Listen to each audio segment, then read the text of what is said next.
Do you know what foods are best for managing hypertension? Hypertension or high blood pressure can be significantly influenced by your diet. Certain foods can help control it, improving your overall health. Now, let's dive into some recipes that can help manage hypertension effectively. Our first recipe is a heart-healthy banana oatmeal smoothie. Packed with potassium-rich bananas, fiber-filled oats, and calcium-laden almond milk, this smoothie helps manage hypertension. Just blend these ingredients until smooth and voila! Enjoy this delicious smoothie as a breakfast option or a midday snack. Next up, we have a nourishing salmon salad.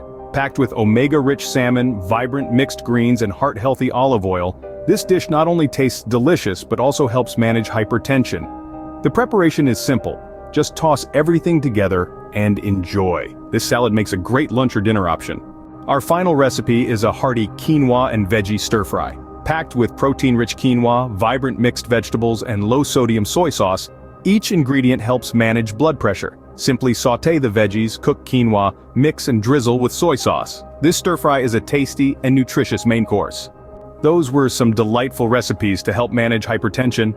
Banana oatmeal smoothies, salmon salads, quinoa and veggie stir-fries, each packed with heart-healthy goodness. Don't stop here. Feel free to experiment with other wholesome ingredients. Remember, a balanced diet is key in managing hypertension. Subscribe for more health tips and recipes. Stay healthy, everyone.